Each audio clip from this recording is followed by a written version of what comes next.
J'ai failli ne pas l'acheter. J'avais regardé les photos, j'avais vu les plastiques durs, l'intérieur spartiate, et je me suis dit « non, pas pour moi ». Et puis un ami me dit « roule dedans 5 minutes, après on en reparle ». 5 minutes plus tard, j'avais changé d'avis. Aujourd'hui, je vais vous expliquer pourquoi, et surtout, je vais vous dire ce que mon ami ne m'avait pas dit. Parce qu'il y a des choses sur ce Duster 2 qu'on vous cache, ou qu'on minimise, et qui peuvent vous coûter très cher si vous les découvrez après l'achat. Restez jusqu'à la fin, parce que le moteur dont je vais vous parler, celui qu'il ne faut surtout pas acheter en occasion, j'en parle dans quelques minutes. Et si vous êtes déjà en train de regarder des annonces, ce que je vais vous dire dans les prochaines minutes peut vous faire économiser plusieurs milliers d'euros. Bon. Le Dacia Duster 2, commercialisé de fin 2017 jusqu'à l'été 2024. C'est cette génération-là dont on parle. Pas la première, pas la nouvelle 3e génération. Celle du milieu, souvent la plus intéressante en occasion, et aussi la plus complexe à choisir parce que la gamme est vaste et les différences entre les versions sont énormes. Commençons par ce qui m'a vraiment surpris. Et je dis surpris parce que je ne m'y attendais pas du tout. Le confort. Le confort de suspension, plus précisément. Sur les petites routes de campagne, les dos d'âne, les nids de poules, vous savez, ceux qui font sauter le café de votre passager, le Duster 2 avale tout ça avec une souplesse qu'on ne retrouve pas dans des voitures bien plus chères. C'est le point que pratiquement tous les propriétaires citent en premier. Pas le prix, pas l'espace, le confort. Et quand tout le monde dit la même chose, c'est que c'est vrai. C'est pas du confort de berline haut de gamme. Mais c'est bien au-dessus de ce qu'on attend d'un SUV à ce tarif. La suspension est souple sans être flottante. La voiture ne roule pas excessivement en virage. Elle reste agréable à conduire au quotidien. Et en dehors du bitume, là, c'est une autre histoire. 210 mm de garde au sol en version 2 roues motrices, 217 en 4x4, des angles d'attaque à l'avant et de fuite à l'arrière qui dépassent 30 degrés. La transmission intégrale vient de Nissan et elle est redoutable, c'est le mot que tous ceux qui l'ont testé en conditions réelles finissent par employer. Dans la neige, dans la boue, sur des chemins défoncés, il passe là où des SUV haut de gamme à 20 000 € de plus restent coincés. J'en ai entendu parler par une propriétaire qui vit en montagne. Elle disait que dans la neige avec le 4x4, c'était un bonheur comparé à certains SUV soi-disant tout-terrain qu'elle avait eu avant. Voilà pour les très bons côtés. Mais maintenant, et c'est là que ça devient vraiment intéressant, parlons de ce qu'on vous dit moins souvent. Parce qu'il y a une chose que le Duster 2 cache bien et qu'on découvre généralement trop tard. Le sifflement de boîte de vitesse. Sur autoroute, entre 110 et 130 km/h, certains exemplaires, et pas des rares, émettent un sifflement aigu, très désagréable, surtout quand vous êtes en 6e. Ce problème touche principalement les versions diesel Blue DCI 115 en 4x4, mais pas uniquement. C'est documenté sur tous les forums Dacia, sur Caradisiac, partout. Et la réponse officielle de Dacia dans certains cas, c'est une caractéristique acoustique du véhicule. Traduction, c'est normal, on ne va rien faire. Des propriétaires ont fait remplacer la boîte entière sous garantie. Et le sifflement est revenu. C'est pour ça que lors de tout essai avant achat, vous devez absolument passer sur autoroute. Ouvrez les fenêtres au départ pour entendre le moteur, puis fermez-les et montez à 120. Si vous entendez quelque chose d'aigu qui monte avec le régime, vous savez quoi faire. On reviendra sur la liste de vérification complète avant achat tout à l'heure. Mais d'abord, parlons des moteurs. Parce que c'est le choix le plus important que vous allez faire.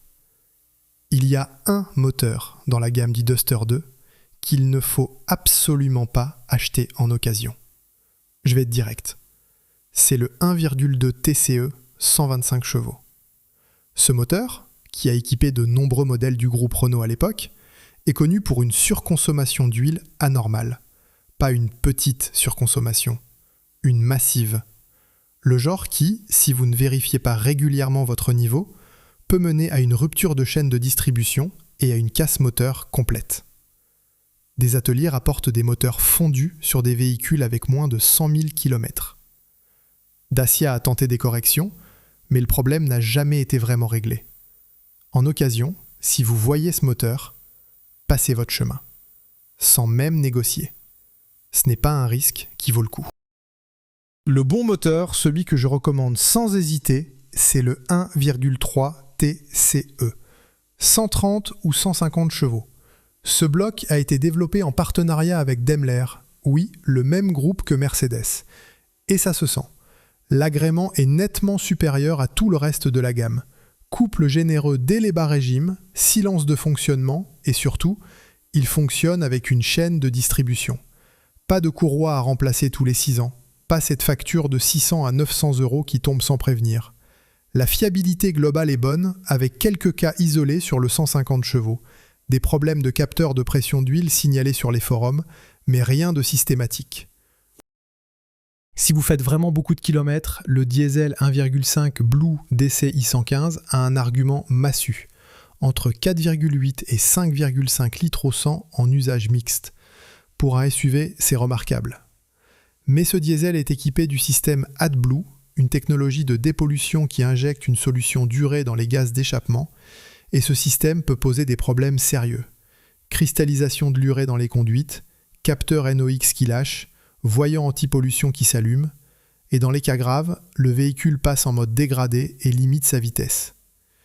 J'ai lu le témoignage d'un propriétaire qui se retrouvait avec un message « Anomalie, injection et pollution » répété, et qui craignait un moteur à changer. Les versions produites avant mars 2020 sont les plus concernées. Si vous visez un diesel, exigez l'historique complet, toutes les interventions sur l'AdBlue, toutes les alertes. C'est non négociable. Le moteur GPL, le 1,0 EcoG 100 chevaux, c'est une option maligne pour ceux qui font principalement du trajet urbain ou périurbain. Le GPL coûte environ 2 fois moins cher que l'essence au litre. La surconsommation du moteur au gaz, environ 20% de plus qu'à l'essence, est largement compensée. La fiabilité est bonne. Quelques dysfonctionnements sur les capteurs gaz ou le commutateur essence GPL ont été rapportés, mais rien de majeur. Sur autoroute, en revanche, 100 chevaux sur un SUV de plus de 1300 kg, ça commence à se sentir. Bon, on a parlé moteur. Maintenant, les autres problèmes à connaître, parce que le Duster 2 a quelques petits défauts qui reviennent régulièrement. La trappe à carburant qui se bloque. Le moteur électrique de fermeture grippe avec le temps et refuse de s'ouvrir. Ce n'est pas dangereux, mais se retrouver à la station-service avec une trappe coincée, c'est vite énervant. C'est un problème fréquent sur la gamme. Le système multimédia Medianav.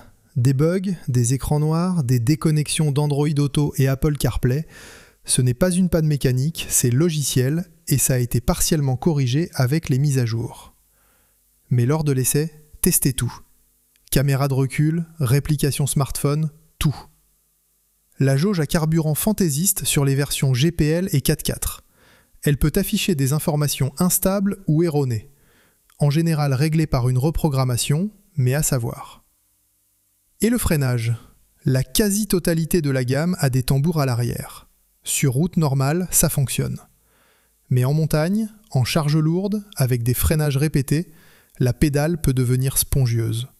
Si vous habitez dans une région vallonnée ou si vous remorquez régulièrement, c'est un point à vraiment considérer. Parlons entretien, parce que là, le Duster 2 a un argument très sérieux. Une révision courante, c'est environ 156 € en moyenne. Les pièces sont partagées avec de nombreux modèles Renault, donc elles sont disponibles partout et à des tarifs raisonnables. Un kit d'embrayage complet, si jamais, entre 400 et 600 € hors pause. Un injecteur diesel, entre 250 et 350 € l'unité. L'assurance aussi est un avantage. Les primes sont généralement 7 à 8% moins élevées que sur les concurrents directs à garantie équivalente. Sur les versions 4x4, n'oubliez pas la permutation des pneus tous les 10 000 km. C'est impératif pour préserver le différentiel et c'est souvent négligé par les propriétaires qui ne le savent pas. Si ce que je partage ici vous est utile, les vraies questions à poser, les vrais problèmes à connaître avant d'acheter, c'est exactement ça l'objectif de cette chaîne. Abonnez-vous si ce n'est pas encore fait, ça ne coûte rien et vous ne louperez pas les prochaines vidéos du même genre. Maintenant, le marché de l'occasion. Et c'est là que beaucoup de gens se font surprendre. Le Duster 2 décote très lentement. C'est une bonne nouvelle si vous revendez. Mais en tant qu'acheteur, ça veut dire que les prix restent élevés longtemps. Un modèle de 2018 avec 120 000 km se vend rarement en dessous de 11 500 €. Un 2022 en finition de journée avec 30 000 km, c'est entre 18 000 et 21 000 € facilement. Les versions GPL et 4x4 sont particulièrement recherchées. Elles partent vite et le rapport de force est clairement du côté du vendeur. Là où ça change tout, c'est la finition et la phase. Parce que le Duster 2 a évolué en 2 phases principales. La phase 1, de 2017 à 2021, bon véhicule, mais l'écran tactile était positionné trop bas sur la planche de bord, inconfortable à utiliser en conduite. Ce défaut a été corrigé lors du restylage. La phase 2, à partir de septembre 2021, nouvel écran 8 pouces repositionné plus haut, meilleure visibilité, retour de la boîte automatique EDC sur le TCE 150, c'est la version à privilégier si vous pouvez. Pour les finitions, visez Prestige ou Journey. Elles incluent la caméra de recul ou 360 degrés, l'avertisseur d'angle mort, Android Auto et Apple CarPlay. Ces équipements manquent vraiment au quotidien sur les versions d'entrée de gamme et ils ne s'ajoutent pas après coup. Face à la concurrence, le Suzuki Vitara a une transmission intégrale comparable, mais un coffre plus petit de 70 litres et un intérieur encore plus daté. Le Renault Captur partage les moteurs, mais s'adresse à une clientèle urbaine. Il est plus raffiné à l'intérieur, mais ne peut pas aller là où le Duster va.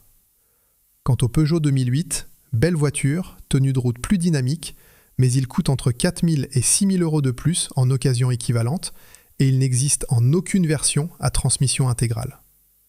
La liste de vérifications avant achat, rapide et concrète. Premièrement, l'essai sur voie rapide entre 110 et 130 km/h, 6e vitesse engagée. Sifflement aigu, vous rendez les clés. Deuxièmement, les sous-bassements. Un Duster peut avoir une vie tout-terrain intense. Regardez sous la voiture, choc, rayures profondes, corrosion sur le châssis. Ce qu'il a vécu, c'est vous qui allez le payer. Troisièmement, pour tout diesel, l'historique complet du système AdBlue. Alerte répétée non prise en charge, c'est un signal d'alarme. Quatrièmement, l'étanchéité. Vérifiez le ciel de toit et les joints autour des barres de toit. Des infiltrations d'eau peuvent passer inaperçues jusqu'à ce qu'elles fassent des dégâts. Cinquièmement, tout le système multimédia. Caméra, smartphone, écran, testez tout pendant l'essai. Et sixièmement, les disques de frein avant. Sur les gros rouleurs, l'usure peut être très rapide. Certains les changent chaque année. Vérifiez l'état avant de signer. Voilà ce que j'aurais aimé savoir avant d'acheter le mien. Le Duster 2 n'est pas parfait.